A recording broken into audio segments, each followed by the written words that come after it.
Hi friends, ಎಲ್ಲರೂ ಕೂಡ ನನ್ನ ಚಾನಲ್ಗೆ ಸ್ವಾಗತ ಹೇಳ್ತಾ ನೋಡಿ, ಕರ್ನಾಟಕ ಸರ್ಕಾರ ಕರ್ನಾಟಕ ಪರೀಕ್ಷಾ ಪ್ರಾಧಿಕಾರ ಬೆಂಗಳೂರು ನೋಡಿ, ಇಲ್ಲಿ ಜಿಲ್ಲಾವಾರು ಹುದ್ದೆಗಳ ವಿವರ ನಾನು ಇಲ್ಲಿ ಕೊಡ್ತಾ ಇದ್ದೇನೆ. ಅಂದರೆ ಗ್ರಾಮ ಆಡಳಿತ ಅಧಿಕಾರಿ, ವಿಲೇಜ್ ಅಕೌಂಟೆಂಟ್, ಅಂದರೆ ನೇರ ನೇಮಕಾತಿ ಹುದ್ದೆಗಳನ್ನು ಸ್ಪರ್ಧಾತ್ಮಕ ಪರೀಕ್ಷೆ ಮೂಲಕ ಅರ್ಹ ಅಭ್ಯರ್ಥಿಗಳಿಂದ ಭರ್ತಿ ಮಾಡಲು ಕರ್ನಾಟಕ ಪರೀಕ್ಷಾ ಪ್ರಾಧಿಕಾರವು ಆನ್ಲೈನ್ ಮೂಲಕ ಅರ್ಜಿಗಳನ್ನು ಆಹ್ವಾನ ಮಾಡಿದೆ.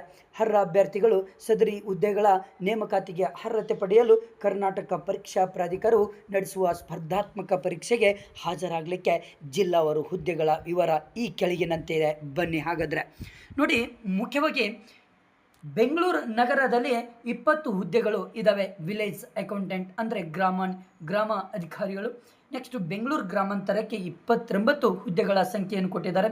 ಚಿತ್ರದುರ್ಗಕ್ಕೆ 15 ಹುದ್ದೆಗಳು, ಹಾಗೆ ಚಿಕ್ಕಬಳ್ಳಾಪುರಕ್ಕೆ 21 ಹುದ್ದೆಗಳು, ಹಾಗೆ ತುಮಕೂರಕ್ಕೆ 50 ಹುದ್ದೆಗಳು, ಶಿವಮೊಗ್ಗಕ್ಕೆ 18 ಹುದ್ದೆಗಳು, ಕೋಲಾರ 22 ಹುದ್ದೆಗಳು, ಬೆಂಗಳೂರು ದಕ್ಷಿಣ 30 ಹುದ್ದೆಗಳು, ಮೈಸೂರಕ್ಕೆ 45 ಹುದ್ದೆಗಳು, ಹಾಗೆ ಮಂಡ್ಯ 50 ಹುದ್ದೆಗಳು, ಹಾಸನ್ 35, ಉಡುಪಿ 10, ದಕ್ಷಿಣ ಕನ್ನಡ 20, ಚಾಮರಾಜನಗರ 31, ಚಿಕ್ಕಮಗಳೂರು 10, ಬೆಳಗಾವಿ 48, ಬಾಗಲಕೋಟೆ 16, ಗದಗ 14, ಹಾವೇರಿ 15, ಬೀದರ್ 4, ರಾಯಚೂರು 2.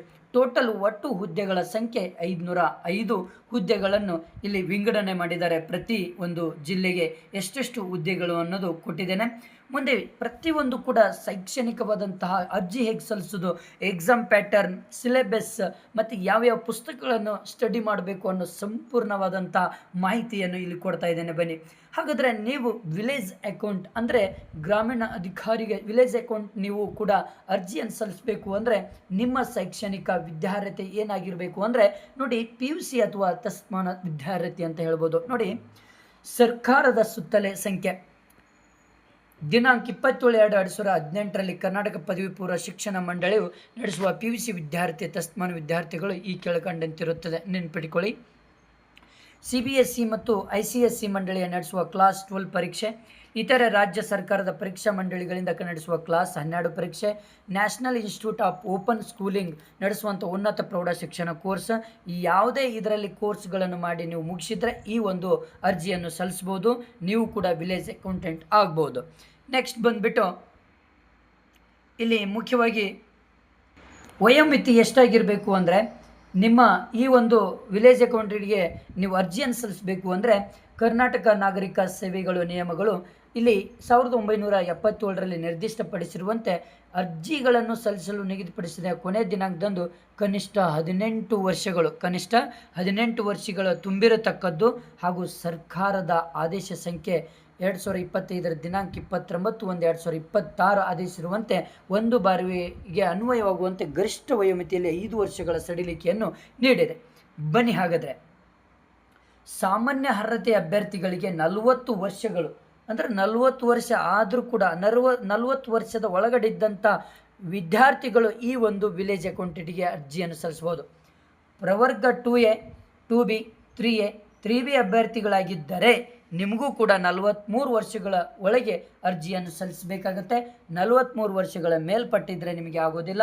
ಪರಿಶಿಷ್ಟ ಜಾತಿ, ಪರಿಶಿಷ್ಟ ಪಂಗಡ, ಪ್ರವರ್ಗ 1 ಅಭ್ಯರ್ಥಿಗಳಿಗೆ 45 ವರ್ಷಗಳು ಆಗಿರಬೇಕು. ಅದ್ರ ಒಳಗಡೆ ಇದ್ದಂಥ ವಿದ್ಯಾರ್ಥಿಗಳು ಕೂಡ ನೀವು ಹಾಕಲಿಕ್ಕೆ ನಿಮಗೆ ಅವಕಾಶ ಇರುತ್ತೆ. ಬನ್ನಿ ಹಾಗಾದರೆ ನಿಮಗೆ ಇನ್ನೊಂದು ಮಾಹಿತಿಯನ್ನು ಕೊಡ್ತಾ ಹೋಗ್ತೇನೆ. ಅರ್ಜಿ ಸಲ್ಲಿಸುವಂಥ ವಿಧಾನ ಹೇಗಿದೆ ಅಂದರೆ, ಕರ್ನಾಟಕ ಪರೀಕ್ಷಾ ಪ್ರಾಧಿಕಾರದ ವೆಬ್ಸೈಟ್, ಈ ವೆಬ್ಸೈಟಲ್ಲಿ ನೀವು ಅರ್ಜಿಯನ್ನು ಸಲ್ಲಿಸಬೇಕಾಗುತ್ತೆ. ಆಲ್ರೆಡಿ ಇದೇ ಲಿಂಕನ್ನು ನೀವು ಓಪನ್ ಮಾಡ್ಬೋದು. ಕೇವಲ ಒಂದು ಜಿಲ್ಲೆಗೆ ಮಾತ್ರ ಅರ್ಜಿ ಸಲ್ಲಿಸಬೇಕಾಗುತ್ತೆ. ಒಂದಕ್ಕಿಂತ ಹೆಚ್ಚು ಜಿಲ್ಲೆಗಳಿಗೆ ಅರ್ಜಿ ಸಲ್ಲಿಸಲಿಕ್ಕೆ ಅವಕಾಶವಿರೋದಿಲ್ಲ, ನೆನಪಿಟ್ಕೊಳ್ಬೇಕು. ನೆಕ್ಸ್ಟು ಆನ್ಲೈನ್ ಅರ್ಜಿ ಸಲ್ಲಿಸಲಿಕ್ಕೆ ವೇಳಾಪಟ್ಟಿ. ಆನ್ಲೈನ್ ಮುಖಾಂತರ ಅರ್ಜಿ ಸಲ್ಲಿಸಲಿಕ್ಕೆ ಪ್ರಾರಂಭಿಕ ದಿನಾಂಕ 11/7/2026. ಆನ್ಲೈನ್ ಮುಖಾಂತರ ಅರ್ಜಿ ಸಲ್ಲಿಸಲಿಕ್ಕೆ ಕೊನೆಯ ದಿನಾಂಕ 30/7/2026. ಶುಲ್ಕವನ್ನು ಪಾವತಿ ಮಾಡಲು ಕೊನೆಯ ದಿನಾಂಕ 31/7/2026. ಅಂದರೆ 11/7/2026 ಅಂದರೆ ಆನ್ಲೈನ್ ಮುಖಾಂತರ ಅರ್ಜಿ ಸಲ್ಲಿಸಲಿಕ್ಕೆ ಪ್ರಾರಂಭವಾಗುವಂಥ ದಿನಾಂಕ ಯಾವುದು ಅಂದರೆ 11/7/2026 ಆಲ್ರೆಡಿ ಪ್ರಾರಂಭವಾಗಿದೆ. ಆನ್ಲೈನ್ ಮುಖಾಂತರ ಅರ್ಜಿ ಸಲ್ಲಿಸಕ್ಕೆ ಕೊನೆಯ ದಿನಾಂಕ 30/7/2026. ಶುಲ್ಕವನ್ನು ಪಾವತಿ ಮಾಡಲು ಕೊನೆಯ ದಿನಾಂಕ 31/7/2026. ನೆನಪಿಟ್ಕೊಳ್ಳಿ. ಕಾಯಂ ಪೂರ್ವಾವಧಿ ಮತ್ತು ವೇತನ ಶ್ರೇಣಿ ಹೇಗಿರುತ್ತೆ ಅನ್ನೋದು ನೋಡೋಣ.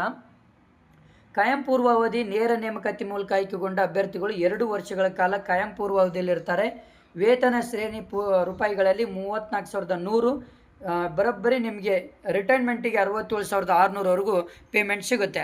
ರಾಷ್ಟ್ರೀಯ ಪಿಂಚಣಿ ಯೋಜನೆ ಸೌಲಭ್ಯ ಕುರಿತು ರಾಷ್ಟ್ರೀಯ ಪಿಂಚಣಿ ಯೋಜನೆ ಸೌಲಭ್ಯ ಇರ್ತದೆ. ನಿಮಗೆ ಶುಲ್ಕ ವಿವರಗಳು, ಶುಲ್ಕ ನೋಡಿ, ಸಾಮಾನ್ಯ ಅರ್ಹತೆ ಮತ್ತು ಇತರೆ ಪ್ರವರ್ಗಗಳು ನಿಮಗೆ 750 ರೂಪಾಯಿ ಇರುತ್ತೆ. ₹500 ಅರ್ಜಿ ಶುಲ್ಕ ಇರುತ್ತೆ, 250 ಪ್ರಕ್ರಿಯೆ ಶುಲ್ಕ ಇರುತ್ತೆ, ಟೋಟಲ್ 250 ರೂಪಾಯಿ ಇರುತ್ತೆ. ಒಂದು ವೇಳೆ ನೀವು ಪರಿಶಿಷ್ಟ ಜಾತಿ, ಪರಿಶಿಷ್ಟ ಪಂಗಡ, ಪ್ರವರ್ಗ 1, ಮಾಜಿ ಸೈನಿಕ, ತೃತೀಯ ಲಿಂಗದ ಅಭ್ಯರ್ಥಿಗಳಾಗಿದ್ದರೆ ನಿಮಗೆ 500 ರೂಪಾಯಿ ಇರುತ್ತೆ. ಪಾವತಿಸಿದ ಶುಲ್ಕವನ್ನು ಹಿಂದಿರುಗಿಸಲಾಗುವುದಿಲ್ಲ, ನೆನ್ಪಿಟ್ಕೊಳ್ಳಿ. ವಿಶೇಷ ಚೇತನ ಅಭ್ಯರ್ಥಿಗಳಿಗೆ ₹250. ಪರೀಕ್ಷಾ ದಿನಾಂಕ ಯಾವಾಗ ಅಂದರೆ ಪರೀಕ್ಷಾ ಕನ್ನಡ ಭಾಷಾ ಪರೀಕ್ಷೆ ದಿನಾಂಕವನ್ನು ನಂತರ ತಿಳಿಸಲಾಗ್ತದೆ. ಪತ್ರಿಕೆ 1 ದಿನಾಂಕ 4/10/2026 ಬೆಳಿಗ್ಗೆ 10:30 12:30ವರೆಗೂ ನಿಮಗೆ ಪತ್ರಿಕೆ 1ರ ಪರೀಕ್ಷೆ ನಡೀತದೆ. ಅಂದರೆ 4/10/2026 ಬೆಳಿಗ್ಗೆ 10:30ರಿಂದ 12:30ವರೆಗೆ. ದಿನಾಂಕ 4/10/2026 ಮಧ್ಯಾಹ್ನ 2:30ರಿಂದ 4:30ವರೆಗೆ ನಿಮಗೆ ಪರೀಕ್ಷೆ ನಡೀತದೆ, ನೆನ್ಪಿಟ್ಕೊಳ್ರಿ. ಒಂದು ಕನ್ನಡ ಭಾಷಾ ಪರೀಕ್ಷೆ ಪತ್ರಿಕೆ 1, ಪತ್ರಿಕೆ 2 ಇರುತ್ತೆ. 4/10/2026 ಅಂದರೆ ಇದು ಯಾವುದು? ಇದು 10ನೇ ತಿಂಗಳು. ಅಂದರೆ ಇದು ಎಷ್ಟನೇ ತಿಂಗಳು? 7ನೇ ತಿಂಗಳು. ಆಗಸ್ಟ್, ಸೆಪ್ಟೆಂಬರ್, ಅಕ್ಟೋಬರ್ 4ಕ್ಕೆ ನಿಮಗೆ ನಡೀತದೆ.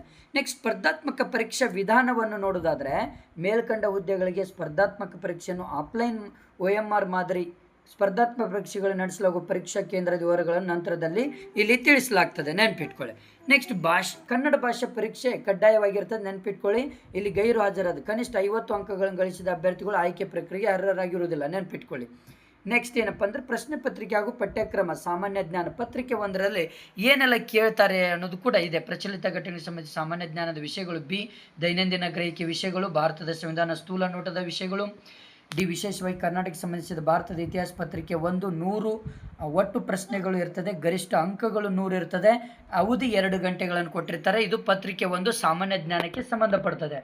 ಪತ್ರಿಕೆ 2 ಸಾಮಾನ್ಯ ಕನ್ನಡ, ಸಾಮಾನ್ಯ ಇಂಗ್ಲೀಷು, ಕಂಪ್ಯೂಟರ್ ಜ್ಞಾನಕ್ಕೆ ಸಂಬಂಧಪಡ್ತದೆ. ಇದು ಕೂಡ 100 ಪ್ರಶ್ನೆಗಳು ಇರ್ತದೆ, ಗರಿಷ್ಠ 100 ಅಂಕಗಳು, 2 ಗಂಟೆಗಳ ಅವಕಾಶ ಇರ್ತದೆ.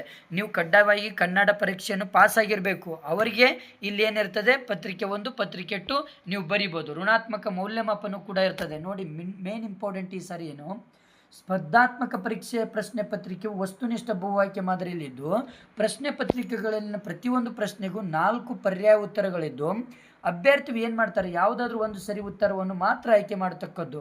ಪ್ರತಿ ತಪ್ಪು ಉತ್ತರಕ್ಕೆ 4/1 0.25 ಅಂಕಗಳನ್ನು ಇಲ್ಲಿ ಏನು ಮಾಡ್ತಾರೆ, ಕಳೆದುಕೊಳ್ಳುತ್ತಾರೆ, ನೆನ್ಪಿಟ್ಕೊಳ್ಳಿ. ನೇಮಕಾತಿ ಹೇಗೆ ನಡೀತದೆ? ಗ್ರಾಮಾಡಳಿತಾಧಿಕಾರಿ ಹುದ್ದೆಯು ಜಿಲ್ಲಾ ಮಟ್ಟದ ಜ್ಯೇಷ್ಠತೆಯನ್ನು ಹೊಂದಿದ್ದು ಸಂಬಂಧಪಟ್ಟ ಜಿಲ್ಲಾಧಿಕಾರಿಯವರು ಸಕ್ಷಮ ಪ್ರಾಧಿಕಾರ ಆಯ್ಕೆ ಮತ್ತು ನೇಮಕಾತಿ ಪ್ರಾಧಿಕಾರ ಆಗಿರ್ತದೆ. ಇಲ್ಲಿ ಕರ್ನಾಟಕ ಪರೀಕ್ಷಾ ಪ್ರಾಧಿಕಾರವು ಸ್ಪರ್ಧಾತ್ಮಕ ಪರೀಕ್ಷೆಯನ್ನು ನಡೆಸ್ತದೆ ಮೊದಲು. ಆಮೇಲೆ ಪ್ರತ್ಯೇಕವಾಗಿ ಜಿಲ್ಲಾವಾರು ಅಭ್ಯರ್ಥಿಗಳ ಅರ್ಹತಾ ಪಟ್ಟಿ, ಅಂಕಪಟ್ಟಿಯನ್ನು ಸರ್ಕಾರಕ್ಕೆ ಹಸ್ತಾಂತರಲಾಗ್ತದೆ. ಅದರಂತೆ ಸರ್ಕಾರವು ಅಭ್ಯರ್ಥಿಗಳ ಅರ್ಹತಾ ಪಟ್ಟಿ, ಅಂಕಪಟ್ಟಿಯನ್ನು ಜಿಲ್ಲಾವಾರು ಸಂಬಂಧಪಟ್ಟ ಜಿಲ್ಲಾಧಿಕಾರಿಗಳಿಗೆ ಕಳಿಸಲಾಗ್ತದೆ. ಜಿಲ್ಲಾಧಿಕಾರಿಗಳು ಮುಂದಿನ ನೇಮಕಾತಿ ಪ್ರಕ್ರಿಯೆಯನ್ನು ನಿಯಮಾನುಸಾರ ಕೈಗೊಳ್ಳುತ್ತಾರೆ, ನೆನ್ಪಿಟ್ಕೊಳ್ಳಿ. ಅರ್ಹತಾ ಷರತ್ತುಗಳು, ಭಾರತೀಯ ನಾಗರಿಕನಾಗಿರಬೇಕು, ಇವೆಲ್ಲ ಅರ್ಹತಾ ಷರತ್ತುಗಳು, ನೆನ್ಪಿಟ್ಕೊಳ್ಳಿ. ಜಾತಿ ಮೀಸಲಾತಿ ಪ್ರಮಾಣ ಪತ್ರಗಳು ಇರಬೇಕಾಗತ್ತೆ. ಯಾವಾಗಿರಬೇಕು? ಜಾತಿ ಮೀಸಲಾತಿ ಪ್ರಮಾಣ ಪತ್ರಗಳು ನೋಡಿ, ಪ್ರವರ್ಗ ಬಿ ಮತ್ತು ಪ್ರವರ್ಗ ಶ್ರೀ ಪ್ರಮಾಣ ಪತ್ರ ಪಡೆದು ಆನ್ಲೈನ್ ಅರ್ಜಿಯಲ್ಲಿ RD ಸಂಖ್ಯೆಯನ್ನು ಮುದ್ರಿಸತಕ್ಕದ್ದು. ಇದು ಪ್ರವರ್ಗ 1ಕ್ಕೆ ಸೇರಿದ ಅಭ್ಯರ್ಥಿಗಳು ನಮೂನೆ ಇ, ಪ್ರವರ್ಗ 2B, A, 3B ಮೀಸಲಾತಿ ಸೇರಿದ ನಮೂನೆ F ಅಲ್ಲಿ ಇರಬೇಕಾಗತ್ತೆ, ನೆನ್ಪಿಟ್ಕೊಳ್ಳಿ. ಇಷ್ಟೆಲ್ಲ ಮೇನ್ ಇಂಪಾರ್ಟೆಂಟ್. ಮಾಜಿ ಸೈನಿಕರಿಗೂ ಕೂಡ ಇವೆಲ್ಲ ಇನ್ಸ್ಟ್ರಕ್ಷನ್ ಇದ್ದಾವೆ. ಗ್ರಾಮೀಣ ಅಭ್ಯರ್ಥಿಗಳಿಗೆ 6/1/2001 ಅನ್ವಯ ಗ್ರಾಮೀಣ ಮೀಸಲಾತಿಯಡಿ ಅರ್ಜಿ ಸಲ್ಲಿಸಿರುವಂಥ ಅಭ್ಯರ್ಥಿಗಳು ಈ ನಿಯಮಗಳ ರೀತ್ಯ 1ರಿಂದ 10ನೇ ತರಗತಿವರೆಗೆ ಗ್ರಾಮೀಣ ಮೀಸಲಾತಿಗೆ ಒಳಪಡುವ ಪ್ರದೇಶಗಳಲ್ಲಿ ವ್ಯಾಸಂಗ ಮಾಡಿ ಉತ್ತೀರ್ಣರಾದಲ್ಲಿ ಅದು ಕೂಡ ಸರ್ಟಿಫಿಕೇಟ್ ಇರುತ್ತೆ. ಕನ್ನಡ ಮಾಧ್ಯಮ ಅಭ್ಯರ್ಥಿಗಳಿಗೆ, ಯೋಜನೆಗಳ ವಿಶೇಷ ಚೇತನ ಅಭ್ಯರ್ಥಿಗಳಿಗೆ ಇವೆಲ್ಲವೂ ಕೂಡ ನಿಮಗೆ, ತೃತೀಯ ಲಿಂಗದ ಅಭ್ಯರ್ಥಿಗಳು ಇವೆಲ್ಲವೂ ಕೂಡ ನಿಮಗೆ ನಿಮ್ಮ ಹತ್ತಿರ ಡಾಕ್ಯುಮೆಂಟ್ಸ್ ಇರಬೇಕಾಗುತ್ತೆ. ಯಾಕಂದರೆ ಅರ್ಜಿ ಸಲ್ಲಿಸಬೇಕಾದ್ರೆ ಚಾನಲ್ ಮುಖಾಂತರ ನಿಮ್ಮ ಅರ್ಜಿಗಳನ್ನು ಅಪ್ಲೋಡ್ ಮಾಡುವಂತಹ ಮಾಹಿತಿ ಇರುತ್ತೆ. ಹಾಗಾಗಿ ಇಷ್ಟು ಗಮನ. ಮುಂದಿನ ವಿಡಿಯೋದಲ್ಲಿ ನಿಮಗೆ GK ಮತ್ತು ಕನ್ನಡ ಒಂದು ಪರೀಕ್ಷೆಯನ್ನು ಪಾಸ್ ಆಗಬೇಕಂದ್ರೆ ಯಾವ್ಯಾವ ಪುಸ್ತಕಗಳನ್ನು ಓದಬೇಕು, ಯಾವ ಅಂಶಗಳನ್ನು ಓದಬೇಕು, ಎಲ್ಲ ಮಾಹಿತಿಯನ್ನು ಕೊಡ್ತಾ ಹೋಗ್ತೇನೆ. Okay, thank you friends. ನಿಮ್ಮ ಫ್ರೆಂಡ್ಸಿಗೆ ಶೇರ್ ಮಾಡಿ, ಹಾಗೆ ನನ್ನ ಚಾನಲ್ನ ಸಬ್ಸ್ಕ್ರೈಬ್